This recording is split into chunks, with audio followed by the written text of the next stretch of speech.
एक जर्जर सी जेल की कोठरी में एक अनदेखा पुलिस वाला, जोकर के चेहरे वाला खतरनाक serial killer mister creep, Brian D Anderson, secret of Ed Shroud, चौथी किस्म से पूछताछ कर रहा था।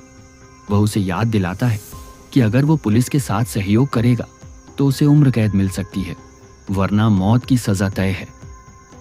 कौन ऐसा सौदा छोड़ना चाहेगा? लेकिन इसके बाद जो होता है वो चौंका देने वाला है। हमें पुलिस क्राइम सीन का एक फुटेज दिखाया जाता है जिसमें पूरी पुलिस टीम किसी अनदेखे हमलावर द्वारा मारी जाती है। अंदाजा लगाया जा सकता है कि यह काम मिस्टर क्रीप, या जिसे पुलिस जो बुला रही थी, उसी का है।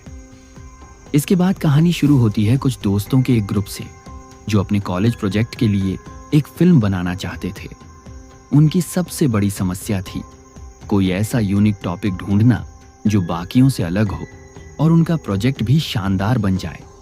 तभी उनकी दोस्त एलन उन्हें एक दिलचस्प आइडिया देती है और उन्हें अपने घर ले जाती है। एलन का घर पूरा का पूरा स्लैशर थीम पर सजा हुआ था। घर की दीवारों पर सीरियल किलर्स की तस्वीरें टंगी हुई थीं और सीरियल किलिंग से जुड़ी कई चीजें रखी हुई थीं। सभी दोस्त ये देखकर काफी प्रभावित हुए। एलन ने उन्हें एक सीरियल किलर के बारे में बताया जिसने 5 साल पहले एक साथ 200 लोगों का कत्ल कर दिया था। यह सीरियल किलर जोकर का मास्क पहनता था और उसे लोग मिस्टर क्रीप के नाम से जानते थे। मिस्टर क्रीप का शहर में इतना खौफ था कि लोग अपने घरों से बाहर निकलना तक छोड़ चुके थे। उसका हत्या करने का तरीका भी अजीब था।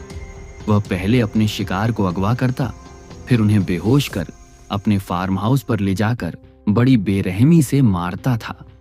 सबसे डरावनी बात यह थी कि वह इन हत्याओं का लाइव प्रसारण पुराने टीवी सेट्स पर करता था। एलन ने बताया कि वह एक ऐसे ग्रुप से जुड़ी हुई है जिसमें मिस्टर क्रीप के कई चाहने वाले हैं, और वहीं से उसे पता चला कि मिस्टर क्रीप अब भी जिंदा है और उसका लाइव प्रसारण आज भी पुराने टीवी और एंटेना के जरिए देखा जा सकता है। जॉन को एलन की बातें बिल्कुल फालतू लगी, लेकिन बाकी दोस्तों को यह कहानी काफी दिलचस्प लगी। उन्हें लगा अगर वे इस पर फिल्म बनाएंगे तो उनका प्रोजेक्ट जरूर हिट होगा। फिर उन्होंने एक पुराना टीवी और एंटेना का इंतजाम किया। जॉन को अब भी लगता था कि यह सब बेकार है, लेकिन फिर भी वह हैरान रह गया जब उनका एंटेना वाकई मिस्टर क्रीप का चैनल पकड़ लेता है। टीवी पर मिस्टर क्रीप की लाइव फुटेज चल रही थी जिसमें वह अपने शिकार के पास एक अजीब सी ब्राउनी जैसी डॉल रखता था। उन्होंने देखा कि लाइव प्रसारण में भी मिस्टर क्रीप ने एक आदमी को पकड़कर बेरहमी से मार डाला। अब सभी दोस्तों ने तय कर लिया कि वे मिस्टर क्रीप को खोजेंगे। इसी बीच एलन ने उन्हें एक और चौंकाने वाली बात बताई। जिस जेल में मिस्टर क्रीप को कैद किया गया था उसमें एक दिन अचानक आग लग गई थी। सभी पुलिस अफसर और कैदी वहां से भाग गए थे। उसके बाद वह पुलिस स्टेशन हमेशा के लिए बंद कर दिया गया। लेकिन मजेदार बात यह थी कि वहां के सभी फाइल और डेटा आज भी वहीं पड़े थे। एलन ने सुझाव दिया कि शायद वहां जाकर उन्हें मिस्टर क्रीप से जुड़ी कुछ फाइलें मिल सकती हैं। इस उम्मीद में वे सब पुलिस स्टेशन पहुंचते हैं। सभी दोस्त बहुत उत्साहित थे, लेकिन जॉन अब भी इस सब से परेशान था। उसने तय किया कि वो पुलिस स्टेशन के बाहर ही रहेगा, जबकि बाकी लोग अंदर जाकर फाइल्स ढूंढेंगे। एलन डॉक्यूमेंट्री शूट कर रही थी। वह सबको अलग अलग दिशा में फाइलें ढूंढने भेजती है और खुद ऊपर की मंजिल पर चली जाती है। लेकिन तभी एलन को महसूस होता है कि कोई परछाई उसका पीछा कर रही है। वह घबरा जाती है, लेकिन खुद को समझाती है कि शायद यह उसका वहम है। जब वह एक लॉकअप के अंदर जाती है तो वहां उसे वही डरावनी डॉल मिलती है जो उसने लाइव फुटेज में देखी थी। वह डॉल का वीडियो बनाना शुरू करती है। तभी अचानक उसे एहसास होता है कि उसके पीछे कोई है, लेकिन जब वह पलटती है तो वहां कोई नहीं होता। जब वह दोबारा डॉल की ओर देखती है तो डॉल गायब हो चुकी होती है।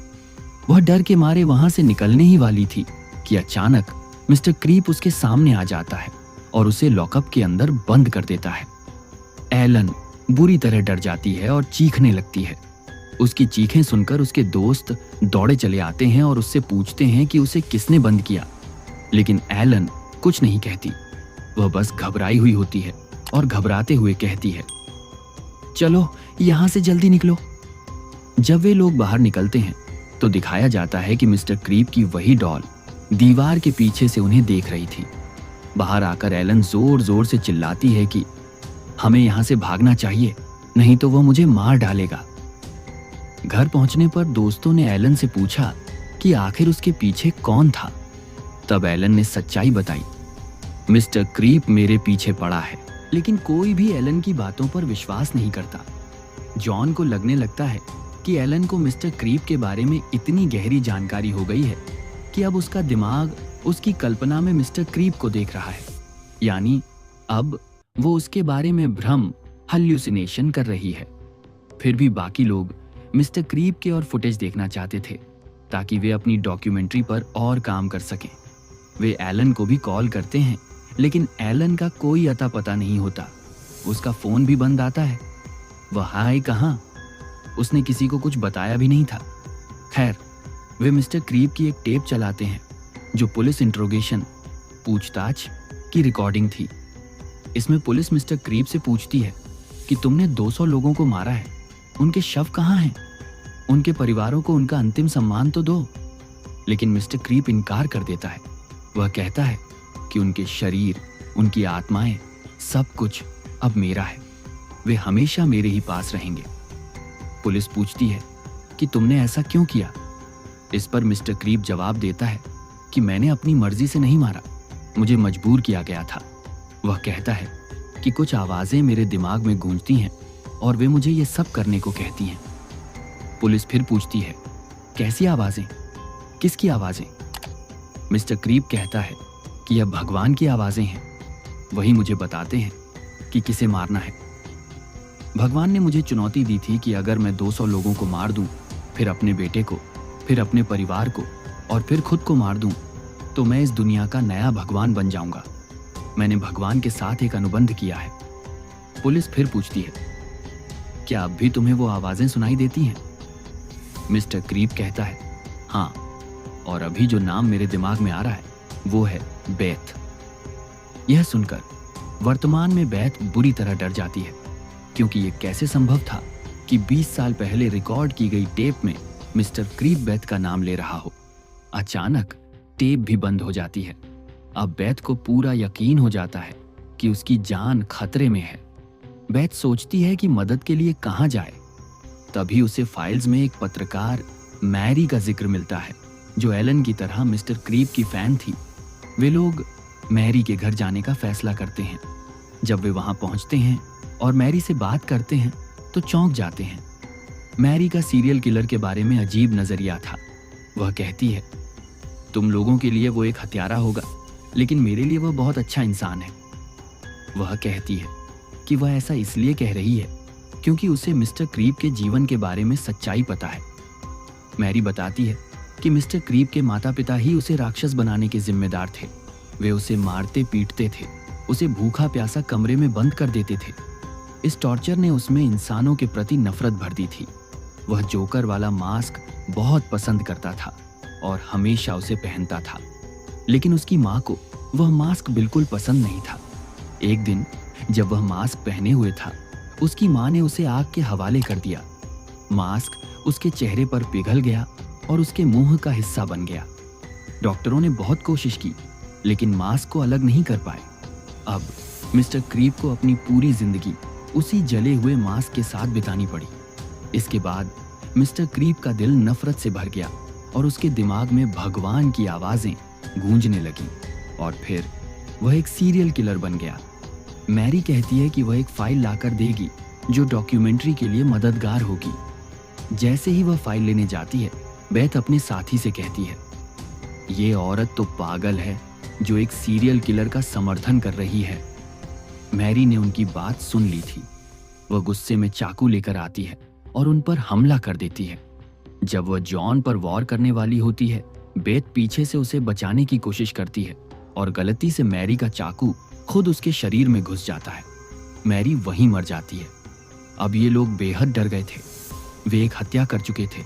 वे जल्दी से भागकर अपनी कार में बैठ जाते हैं, लेकिन डर और बढ़ गया जब उन्हें पीछे से मैरी की हंसी सुनाई देने लगती है। अब लगातार हंसी की आवाजें उनके पीछे से आ रही थीं। कोई आत्मा, कोई अदृश्य शक्ति उनका पीछा कर रही थी। वे सोचते हैं कि कहीं ये मिस्टर क्रीप तो नहीं। अब सच्चाई जानने के लिए वे एलन को फिर कॉल करते हैं, लेकिन एलन न कॉल उठाती है और न ही घर पर मिलती है। सीधा सीन कट होता है एलन पर, जो झाड़ियों के बीच चल रही थी और सब कुछ रिकॉर्ड कर रही थी। वह खुद भी डरी हुई थी कि वह मुझे मार देगा, वह मेरा पीछा कर रहा है। वहीं एलन के घर पर सबको पता चलता है कि एलन ने मिस्टर क्रीप से मिलने का प्लान बनाया था और उसने पुलिस सिस्टम को हैक करके सारी जानकारी जुटाई थी।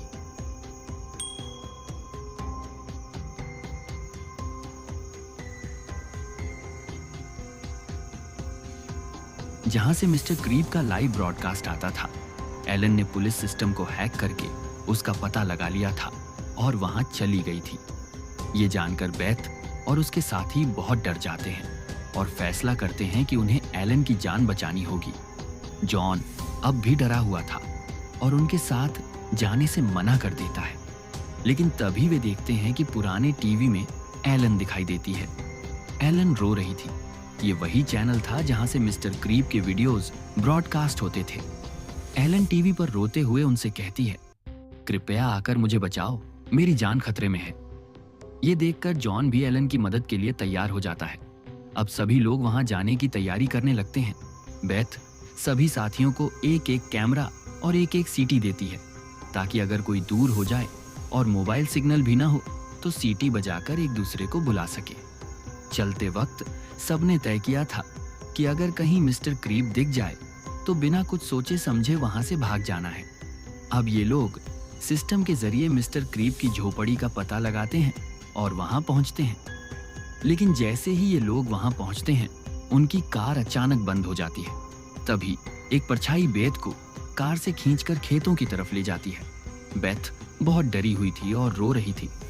वह सीटी बजाकर संकेत देने की कोशिश करती है, लेकिन अब उसकी सीटी से आवाज ही नहीं आ रही थी। उधर जॉन और उसका दूसरा साथी दूसरी दिशा से सीटी की आवाज सुनते हैं। जब वे वहां जाते हैं तो वहां कोई नहीं होता।